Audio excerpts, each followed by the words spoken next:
Yeah, we were saying on page number 26 the using wrong cooking methods. We should follow the cooking, we should follow such cooking methods which are useful for the vegetables or whatever you are cooking. Like, should not cook it openly, because otherwise if you will cook it openly, what will happen? All the nutrients will go out of it and nothing will be left. Then improper storing of food, we should store it in a proper way so that all the nutrients which we are supposed to get from that food itself, it should be properly intact. Suppose if you are cutting and then washing the vegetables, all the nutrients will go out it when you will wash it. So what the nutrients which are water soluble, they will dissolve in water and will go out of it. If you will open it and cook, the nutrients will be lost. And suppose if you are cooking it for a very very long, openly cooking it for a very longer time, suppose हम लोग किसी भी चीज़ को बहुत भूनते हैं, बहुत चलाते हैं, so what happens, the nutrients are going to be lost. So we have to be very careful that what cooking methods we are following, and improper storing methods. The methods which we are storing, it should be proper. अगर हम उसको अच्छे store करके नहीं रखेंगे, what will happen, वो ख़राब हो जाएगा चीज़. तो we have to store it in a proper way, because suppose we are going to use it after a week or so, we have to store it in a proper way in the freezer part, so that it can be stored without any effect of microorganisms. Okay. Then study of nutrients. Nutrients are also classified as macro. Macro means big nutrients that we need in large amount. The nutrients which we need in large amount, these are carbohydrates, starches, sugar and dietary fibers. Carbohydrates, we use it in a large amount because we use it in a bulk form. रोटी हम और rice, ये हम अपने खाने में का ज़्यादा portion रहता है. We use roti and rice in a larger amount. Starch जो हमें मिलता है, शुगर जो हमें मिलता है through starch, and also dietary fibres, जो फाइबर्स हमें मिलता है आटे के थ्रू, जो फाइबर्स हमें मिलता है, that is very very good. Then fats, there are several kinds of fats also जो हम अपने डाइट में इंक्लूड करते हैं. Then proteins, there are hundreds of different proteins which we include in our diets. Then micro means small nutrients that we need in smaller amounts. Here we were using macro, big nutrients that we were using in our diet in a larger amount, and here we are using it in a small amount. These are many of these, but there are many of these, but the ones most likely to be lacking in the diet are minerals. बहुत सारे micro nutrients हैं जो कि हम अपने खाने में add करते हैं, but the ones most likely to be lacking in the diet are, लेकिन जो हमारे डाइट में लैक करते हैं, दैट आर मिनरल्स. मिनरल्स में क्या क्या चीज़, आयरन, आयोडीन एंड जिंक. दो iron is very very important. Suppose you have deficiency of iron, what will happen, you will have anaemia, हमें बॉडी में ब्लड की कमी हो जाएगी, जिससे कि हमें विल बिकम एनेमिक और हमें आगे जाके बहुत प्रॉब्लम हो सकती है.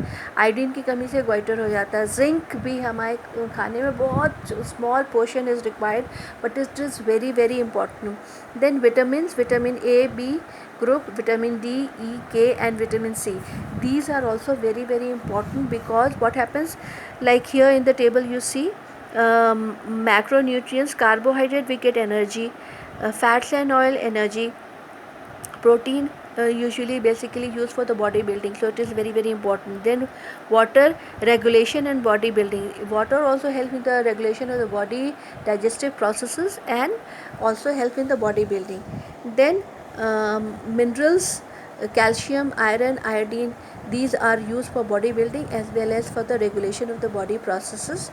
Vitamin A, it is basically for eye. Vitamin D and E used for growth and development. B complex, normal growth and development, and vitamin C for normal teeth and bones.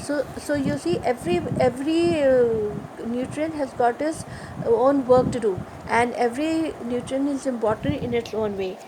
Then proteins. Protein is the principal body building and body repairing constituent of food. I have told you protein is a very very important part of our diet, and it is also called body building product because it builds a body, basically the tissue part which is in which protein is used for the bodily tissues wear and tear, and for the maintenance, and at the same time for the making of new tissues.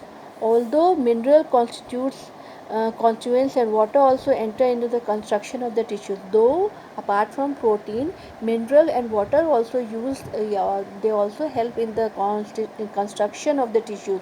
Minerals और water भी tissue के construction में help करते हैं.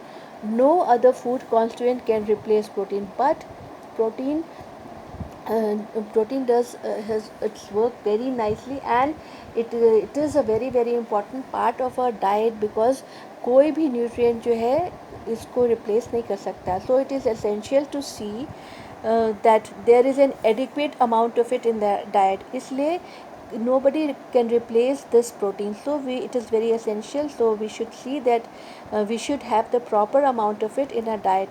This is especially important in the case of children, especially in the case of children who not only need food to make up for the breakdown of tissues which is always going on. उनको protein जो है उनके diet में बहुत अच्छे से होना चाहिए उनके डाइट में, because what happen, because of the break down of the tissues which is always going on. बच्चे दे आर वेरी एक्टिव और उनकी बॉडी में break down and the repair work of the tissues is always going on, but also to add to that tissue, that is to grow, and at the same time new tissues are being formed every now and then. So for that very reason protein is very important for children. Proteins like fat is of both animal and vegetable origin. We get protein from the animal origin as well as from vegetable origin. हमें animals के through as well as from vegetables we get protein. Animal protein is derived from meat, poultry, game, fish, milk, cheese and eggs. इन सारी चीज़ों के द्वारा these are animal protein which we get from these things. And vegetable protein chiefly from the pulses, peas, beans and lentils. दालों से, beans से और peas से हमें जो क्या जो है वेजिटेबल प्रोटीन मिलता है. लेंटिल्स दाल को बोलते हैं. नट्स एंड सीरियल्स, इन सारी चीज़ों से हमें क्या मिलता है, that is vegetable protein. The protein obtained from animal sources which is known as the first class protein. जो protein we get from the animal sources, it is of first class protein. It is of better quality than vegetable protein. और ये हर तरह से vegetable protein से any day better होता है. And more easily digested, and it is also easily digested also. On account of its greater value, it is advantageous to include a fair amount of first class protein, or because it has the animal protein has got a greater value और इसके बहुत सारे advantages हैं. That's why it is said that one should always include first class protein, that is animal protein, in our diet. But it is not necessary, because people who are vegetarian, they will not have animal protein, they can go for vegetable protein only.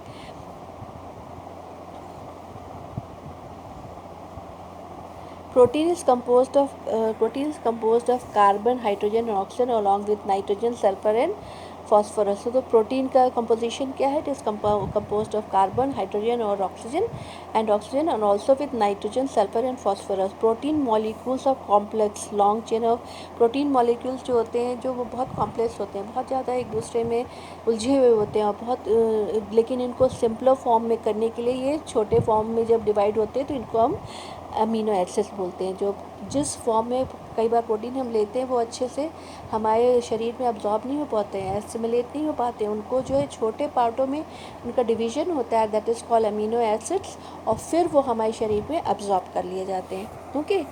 1 gram of protein gives 4 kilo cal. 1 gram protein जो है वो 4 kilo calorie हमें उससे मिलता है. An adult needs 1 gram of protein for every kilogram of body weight. 1 gram of protein चाहिए 1 kilogram weight पे जो अडल्ट का होता है. तो these are the sources of protein, that is egg, milk, cheese, fish, cereals, pulses and meat.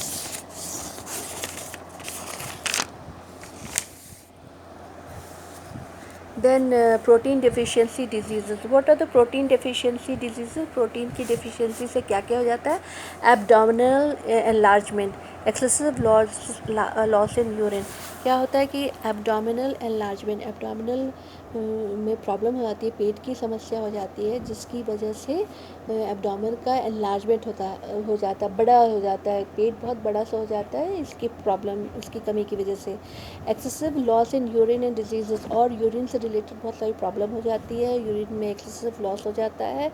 Uric acid form होने लगता है, and to lower urinary tracts, और यूरिनरी ट्रैक से रिलेटेड बहुत सारी प्रॉब्लम आ जाती है, जिसको कि one should be avoided by taking protein in a proper amount in a diet.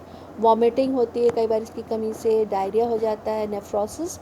Nephrosis क्या होता है? This is disease of kidney, leaking of blood protein in the urine.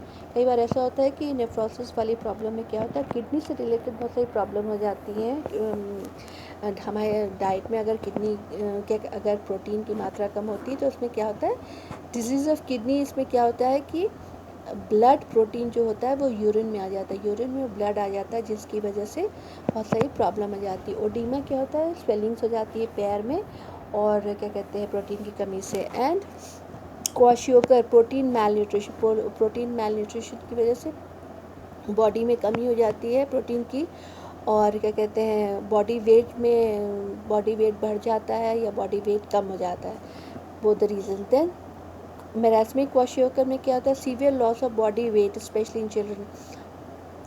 बच्चों में क्या होता है? Severe loss of body weight बहुत कम हो जाता है बच्चों का, और बच्चों में ये प्रॉब्लम हो जाती है। फिर nitrogen negative nitrogen balance, that is caused by malnutrition. Nitrogen balance जो होता है वो उसमें प्रॉब्लम आ जाती है, जो कि इसकी कमी से होता है। ठीक है। देन कहते हैं these were the proteins. Okay, and tomorrow we'll continue with carbohydrates. So please read and come. I'll send you the photocopy of it. Okay, thank you.